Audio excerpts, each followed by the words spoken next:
We just a few minutes ago received a hurricane warning message for Hurricane Madeline from the National Weather Service.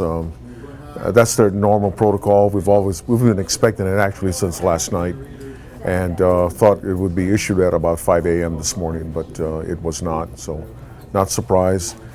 Basically, the Weather Service, as part of its job, announces a hurricane warning when the conditions are going to be felt within 36 hours, okay, of a given place. So that's it.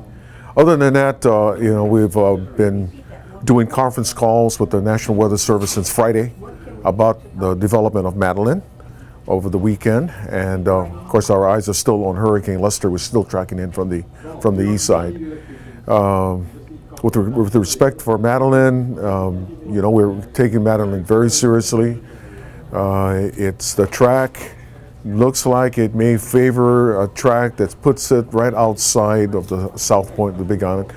But as I've been continually reminding our folks, including our government agencies, we've got to be thinking about the cone of error. And so the fact that, the storm, given some atmospheric conditions, can bump it to the north or to the right, or hopefully push it a little further south. But as it stands right now, as of this morning, it's still a very, very strong storm, at about a Category 2 strength. As of 5 a.m., it was about, with sustained winds of 120 miles an hour, if I recall. But it is already showing signs of weakening. We're looking forward to having the data from the hurricane hunters, which has been flying through the storm since this morning. And I think we'll stay on station perhaps through the whole week until we find out what Lester is going to do.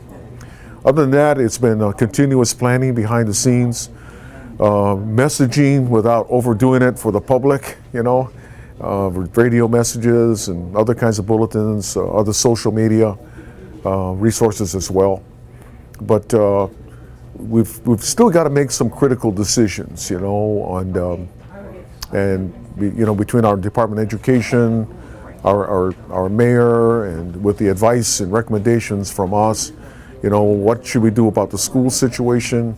We want to make the right call there, and in tandem with the closure of schools and whenever that announcement and decisions are going to make, then becomes the announcement for the opening of emergency shelters. And as we're anticipating, the stronger the storm, the more people will feel the need to evacuate and get to shelters. And that's what we want. We want people to remember the tropical storm Isel experience, particularly in the lower Puna area, right?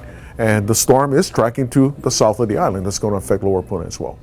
You guys have been pushing Storm Ready. Storm Ready. Tell us a little bit about that. Hey, Storm Ready is, a wide array of looking at a storm approaching, doing individual preparedness, family preparedness, getting your house and areas around your properties, ready for a possibility of flying debris. You live in a flood-prone area. If you get heavy rains, which the system will bring, heavy rains and flooding, you got to expect that. Are you in a flood-prone area? And then you got to be thinking about, hey, do I have enough sandbags? How do I prevent flooding underneath my doors and through my windows, etc.? The big one for me, though, is bushes and trees that are around properties that may use as flying debris or crash into a roof and things like that. And there's still time.